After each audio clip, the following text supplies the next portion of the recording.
Hi again, and wrapping up, we have the last panel discussion for today, and we're just about to start with our speakers.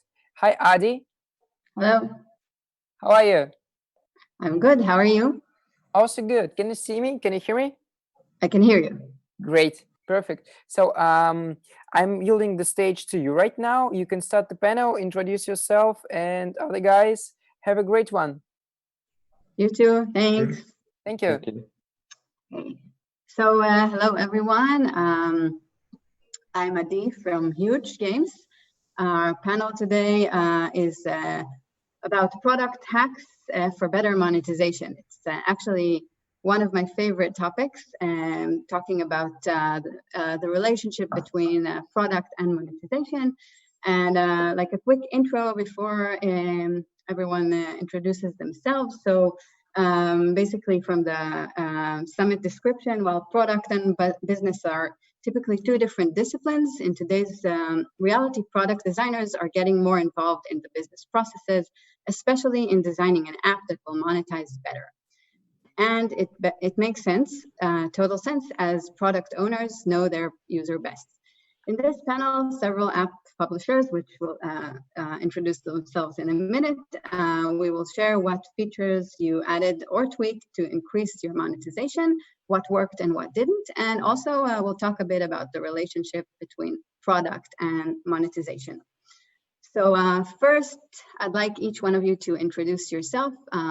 What's your position in the company you work at, what the company does, and the business model of the company. So Guy, would you like to start? Yeah, sure. So hello, everyone. My name is Guy Elensky. I'm the CEO and founder of Walli. So Walli is an application to help artists, visual artists, illustrators and photographers to earn money and get known in their career, in their artistic career. And we do that through the very original channel of wallpapers for phones. So basically we scout good artists around the world. We select them, we curate the best ones we find and the best ones that find us, and they show their images on the app. Users find out about these artists on the app as well, and they can download and use their images as wallpapers. And the business model is basically the wallpapers are free. We earn money from advertising and the premium version of Walli, and we then share a percentage of everything we earn with the artists. That's basically it. Mm-hmm. Thank you. Saket? Right. Hi, everyone. I'm Saket. I am head of CRM, Customer Relationship Management at Lovoo. What is Lovoo? Lovoo is a social entertainment app with 100 plus million downloads and millions of active users. It's a dating app primarily focused in Europe, and it has a unique USP of live streaming, live video live streaming community who are always there to reduce users' loneliness. I lead the CRM team and focus on CRM strategy and growth experimentation. I also consult apps to grow their CRM through push notifications, email, in-app, predictive analytics. One very important thing about CRM at Lovoo is that it is a part of it is a growth driver unit of Lovoo, and it is a part of the product that really focuses on revenue. So yeah, happy to be speaking here. Great. Roy? Yeah. Hi, everyone. My name is Roy Shiloach. I'm the head of monetization in JoyTunes. As for the one here that don't know us, so JoyTunes is an Israeli startup with only one simple and inspirational mission, to bring music learning to every household all around the world. And what does it mean? You know, if I bet that if I will ask anyone here in the audience today if he has, you know, a dream to learn playing musical instrument, probably most of you has, you know, the secret dream to and the wish, you know, to learn playing. And here we are coming. We basically develop a unique deep learning acoustic engine for recognizing notes. And with that, we are making it possible for everyone to fulfill their dream and to play on any musical instrument using their mobile device. In terms of monetization, all our business model is based only on subscription, driven from two applications. We have Simply Piano for learning piano and Simply Guitar for playing guitar in both iOS and Android platform. When the user is download the application, we are basically giving him some free content to explore the application and understand if this is what he looked for. And in order to continue learning, the user need to cross a paywall with three subscription model and prices, when the most popular one today is the yearly, which is being promoted with 7 days of trial. What else? The company is based in Tel Aviv. We are around 80 people today, and raised more than $40 million so far. Cool. And lastly, Seema. Okay, I'm Shema Cam, and I do product partnership at Waplog. Waplog is a dating application with more than 3 million monthly active users. And it is a casual yet very easy to use dating application where people can message each other and meet people around the world instantly. And what we have added is we've added video chat now, so it is much easier to just go on a virtual date and start dating right away. And what I do is I do product partnership, but I do not work with third parties. It's more performance marketing, organic growth, and product management focusing on monetization. We are based in Ankara, Turkey, and we are more than 60 people now, and we're still hiring, so I'm not up to date on like the latest number. But also our business model is we have ads, subscriptions, and in-app purchases as of right now. But, yeah. Cool. Thank you. So my first question would be for you, Seema. I'd like you to tell us about a feature that helped your company growth in the past quarter, helped them increase revenue. And tell us also the background. How did you and your team come up with the idea for this feature? How did you go about it? And then tell us about how it helped the growth. All right, so the best feature for this would be the video chat feature, which is still very new. And what it did was, how we came up with it is very straightforward, since we've been checking the trends and our users have been asking for it. So we saw the opportunity, and once we implemented it, we started experimenting on how we could put that into our business model. And we've tried and experimented with subscription. And we let them use a video chat for free, but it's up to a limit. There's a duration. So once they want to stop talking, they have to pay extra. Or if they want to choose from filters, they can filter and they would need to pay extra for that. And what we did was we used a subscription packet for that. And we experimented with the prices, the names, the explanation, but it was a little confusing for our users since we already had 3 different subscription packets. So there was we were getting refunds and confusion. So we experimented more and found that in-app purchase would be much better for our business model. And we started experimenting with different in-app purchases and ended up using coins. So now we are using coins for the purchases, and it has really helped us since our in-app purchases before the video chat used to be the 39% of our total revenue. Now it's up to 73%. Interesting. So basically you tested out subscription and then you realized that in-app purchase works better. Mm-hmm. Is that correct? Yes, exactly. And then what your users are buying are virtual coins with the real money, and the coins help them use the video chat feature. Yes. And that increased your revenue in how many % did you say? It did increase our revenue, but it's just the switch for our business model, because before the in-app purchases, the total of the revenue was 39%. The in-app purchase ratio changed to 73%. Towards ads? No, not ads. For us, ads is like less than 5%. It's just the in-app purchase ratio for the revenue really changed the whole thing. And what took the other portion of the revenue, if not in-app purchases? How did you make money not from in-app purchases? Subscriptions. Can you repeat that again? My internet is a little unstable. I mean, you're saying that it increased the portion of the in-app purchases, as opposed to what? What are the other sources for revenue? It's subscription and ads. So it switched with the subscription. Got it. Okay, Guy, my next question is for you. I actually want you to tell us about a feature that didn't work well enough in terms of monetization, how you tweaked it, and what were the results of the tweak. Bless you.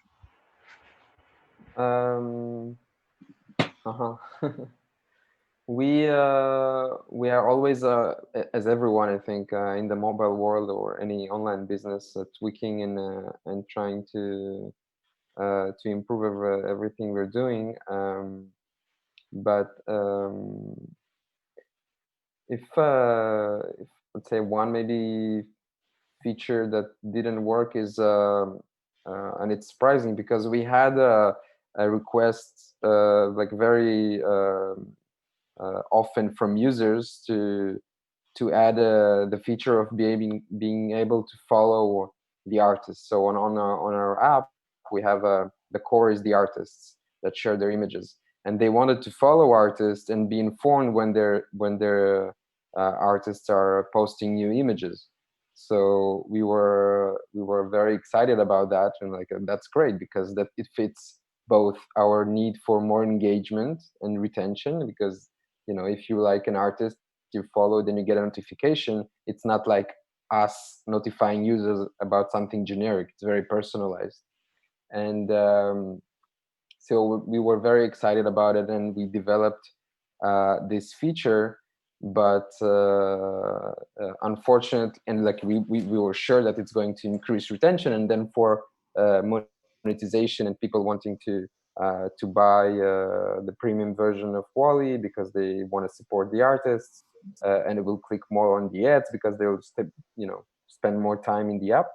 But unfortunately, and this is interesting because we a lot of times say to you have to listen to your users, but it doesn't always work as you expect. It's not automatic, and sometimes it's just like a small percentage of users but are very vocal, but it doesn't touch the majority of users.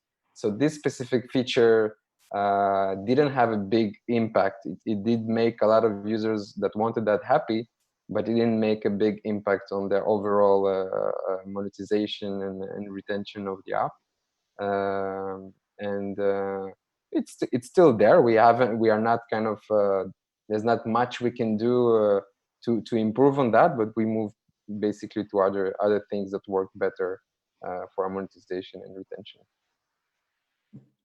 So basically you eliminated the feature? No, we still have it. But we realized pretty quickly that it was not core to. It's not going to probably make a big change for us, and we focused on other things. We tried our best to improve it, of course, and there were some things we tweaked, like you said, to make it better. And maybe if we tweak it a little bit, it will work. But at some point, we basically just divested from that specific feature. But it's still available on the app. Mm-hmm.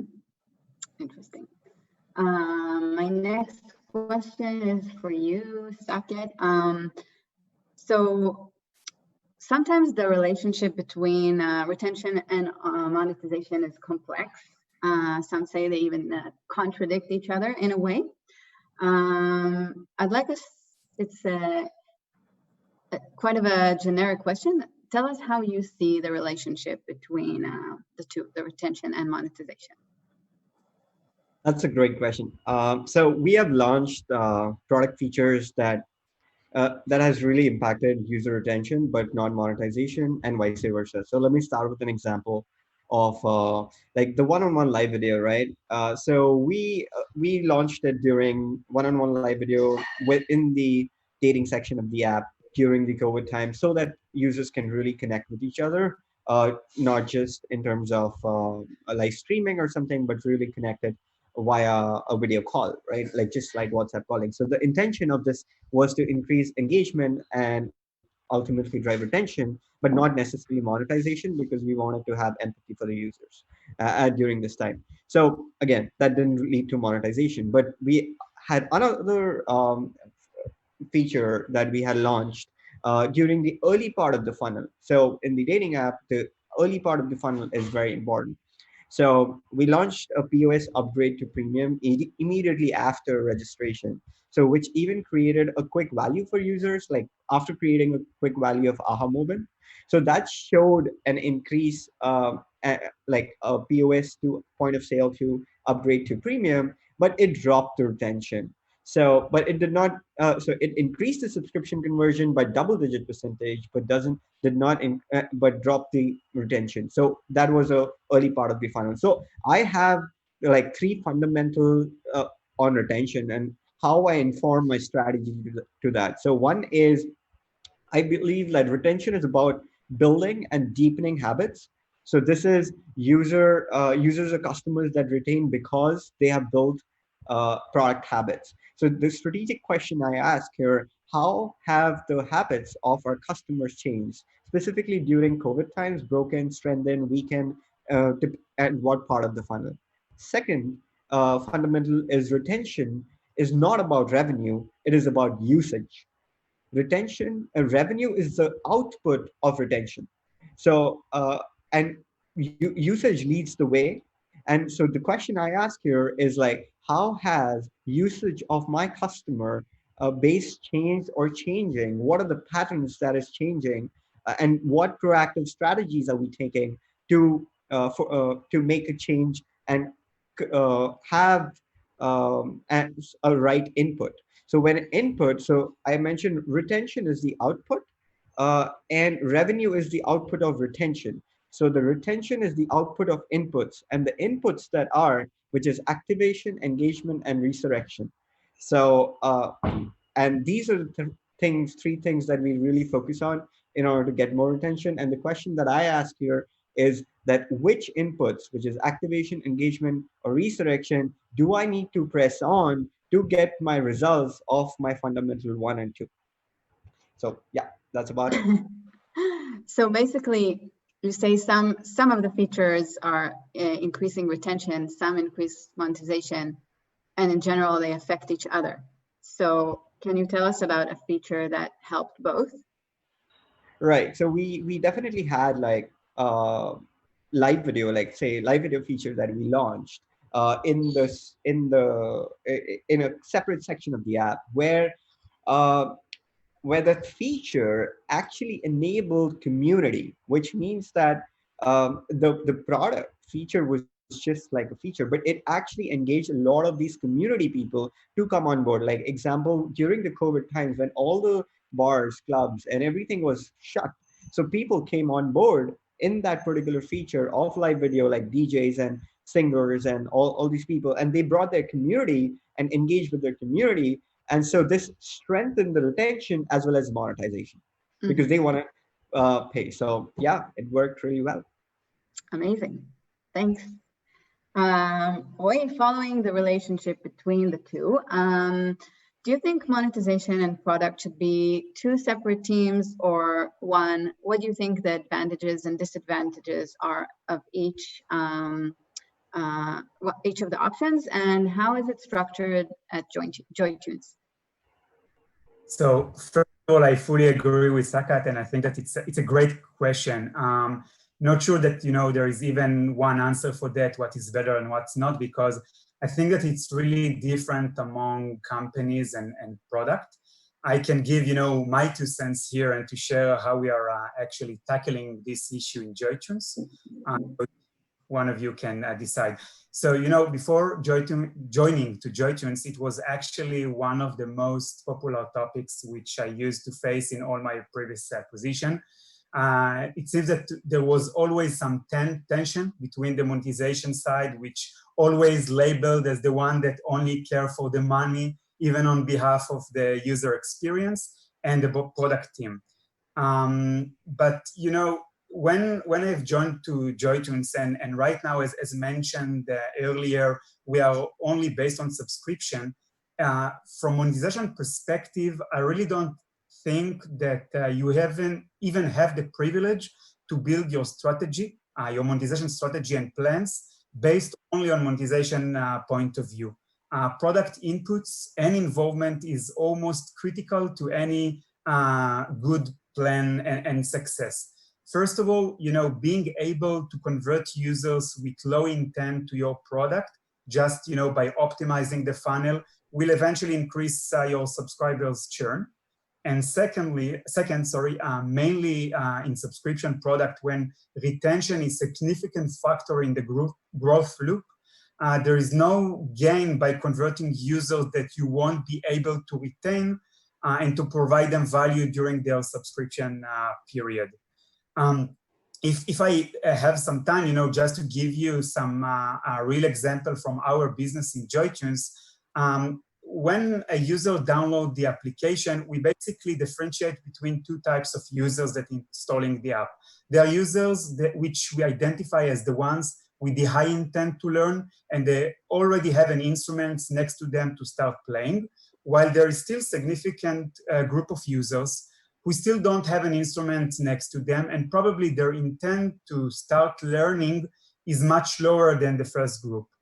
Although over the years, we knew that there is some revenue potential from this group, while building the 2020 roadmap and plans and thinking on the company future healthy growth,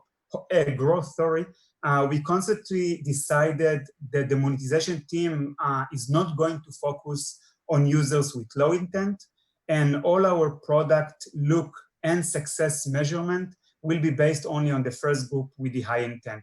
So today, every test which the monetization team is running is being monitored and measured not only in the eyes of early monetization success, but also the effects on user engagement, experience, funnel changes, and of course, retention. Last thing that I can give you from our day-to-day is that JoyTunes' unique structure is actually solves this issue almost inherently, because different from other places, the company is divided to several of cross-functional teams based on shared KPI. We called it pods, by the way, similar to Netflix squad structure. And each of those teams has a dedicated product manager included in the monetization team. So at the end, as mentioned earlier, all our discussions and decisions are being made with a point of view of product manager.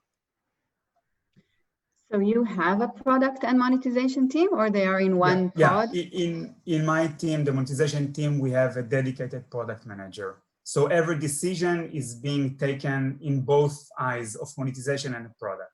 Mm-hmm. Very, very interesting. Thank you. So let's talk about, after we discussed the relationship between product and monetization a little bit, one of the things that I think are common between the two is both need to identify user motivations and plan their plans accordingly.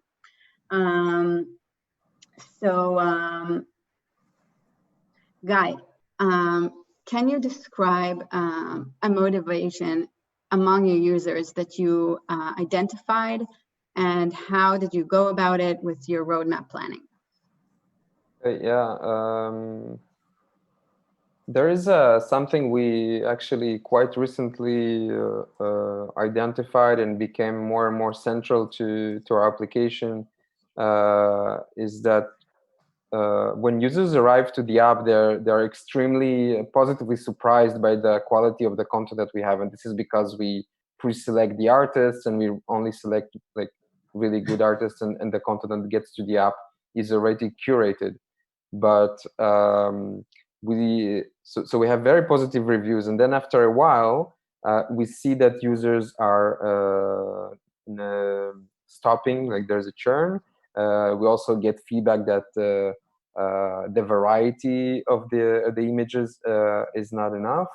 And when putting all these signals together, we realize that we have this need and motivation, like you said, to always have something new, always something fresh, always something different, which is difficult, of course. From a content perspective, it's a lot of pressure.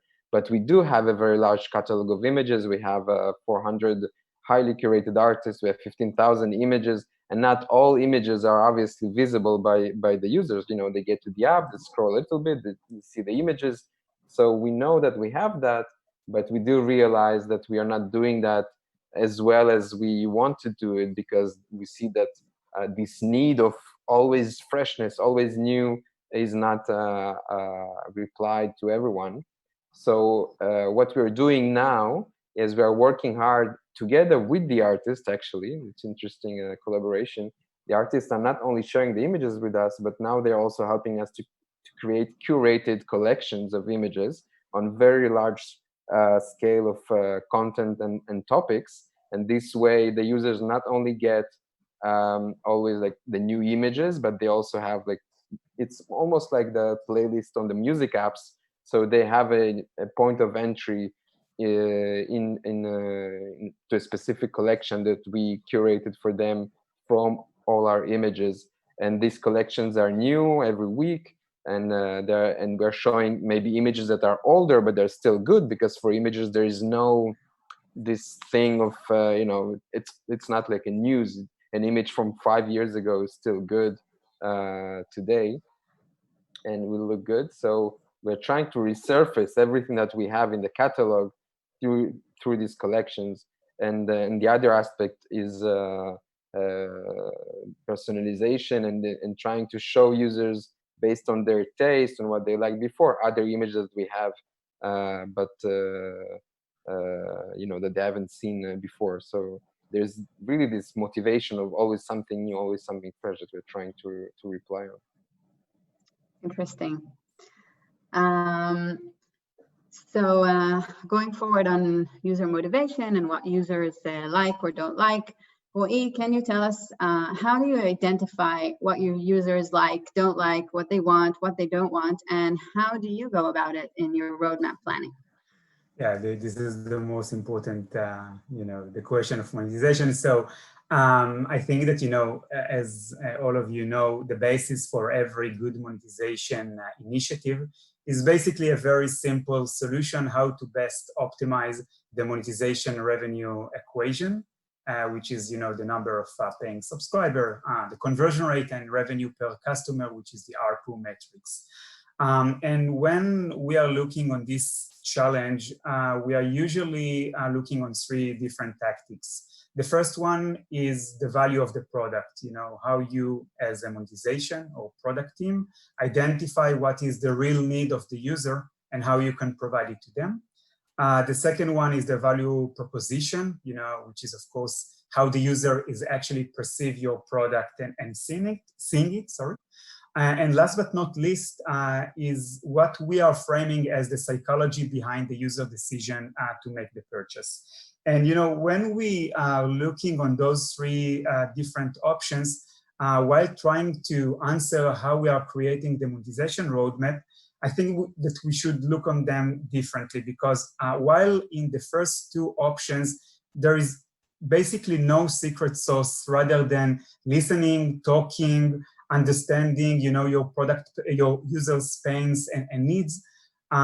We are finding that even in the third options, there are some quick wins just by running small experiments, pricing tests, funnel optimization. And although, you know, there is no really a doubt that in the first 2 options, you are starting your planning cycle with better certainty in the why, what, and how, even in the third option, the third tactics that I just mentioned, you might have, you know, some high fail rate from the experiments that you are running. There is still some potential in gaining some very nice gain from running those experiments, from learning from them, and to get some better understanding on your user motivation. In terms of our internal process, as mentioned earlier, we are structured a bit differently from others, and the creation of the monetization roadmap is being done by every person in the monetization team. We basically, once a quarter, we are having a 1 day of team workshop to summarize the learning from the last quarter and planning the following one. For a few hours, all we are doing is just, to brainstorm and to come up with some potential candidates for monetization initiatives. The candidates can come from several of different sources. It can by looking on data and funnel opportunities. It can be by listening to our Facebook community that includes more than 150,000 learners. It can come from feedback and ideas that are coming from the support team and customer success, surveys or interviews, or any general hypothesis that someone in the team has. After having list of hypotheses and ideas, for a few weeks after post the workshop, we are analyzed all those initiatives based on the RICE methodology. So at the end, the monetization team is going to have a sorted initiative list with an impact assessment for each of those suggested items and priorities for the next quarter. Amazing. Seema, part of your position is experiments, as far as I understood, and I'd like you to tell us about an experiment you and your team came up with, and how did you translate it into feature development? Okay, so we have an experiment that is still ongoing. It's not a feature that a user can use, but it's a feature for our company because it's just to generate more revenue. So what it is the pricing path. We already have been, we had introduced the introductory price and free trials for everything before. But what we've done is when a user comes, we're trying to segment them more and trying to put them into different categories on the purchasing habits. And with pricing path, we've been experimenting with various different things. And lately with what we've done is we have a user that comes in, we give them the introductory price, and from there we see if they renew, how much they buy, what we have different segments and points, so we try to see which one they buy, and from there we try to segment and see if we can give them more cheaper prices, more discounts, more free trials if they don't renew. And from there, we try to get them to use the app more, use the feature more, and just get them to use it more. But it's just under development still because there's always more experiments we can try with segmentation. Of course, experiments are a world in itself. So we have one last question in the pipeline, and then maybe we have questions from the chat. Saket, you also do a lot of experiments in your team. So tell us about an experiment you came up with, its result, and how it led to strategy change in your company. Right. So we do, as a team, we really ship every week we ship some experiment, right? It can be a small experiment or a big experiment. We have a backlog of experiments. So I would like to specify the win back churn big payers experiment that we launched.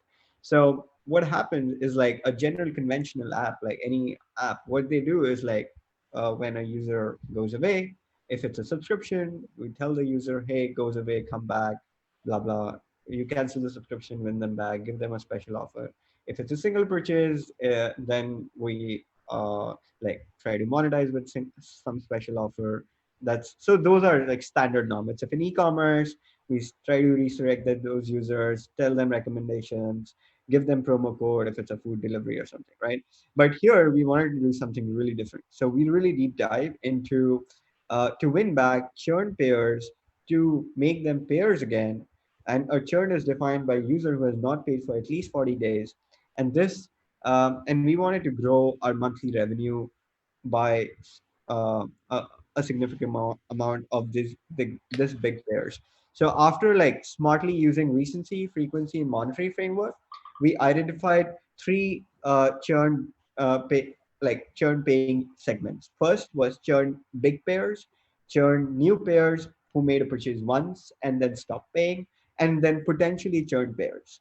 And how did we do that? So we primarily looked at absence of actions, key payment actions that the user does previously, and the frequency of that, and the time between the sessions and the behavioral change of the users. Uh, and then we also looked at how can we reach those users. So then we reached out those users through set of email campaigns, in-app push notifications to win back these users as pairs. So in the end, this experiment was so successful that we productized as this as a monetization lever and gave us like 6 digits monthly revenue month over month. Amazing. I think we're out of time. Is that correct, Igor? Yep. We need to wrap it up. So thank you very much, guys, for the comprehensive discussion, for the life hacks, for the insights. It was great to listen to you. Thank you. Thank you. Thank you. Thank you. And please do not forget that you can go to the lectures section on wnhub.io to the lectures chat and just warm it up a little bit with your comments, and people will start posting their thoughts right after we normally finish the panel. So do not hesitate. It's going to be good if you can join us there. Great. Thank you. Thank you. Thanks once again, and take care. Bye-bye. Yeah. Bye-bye.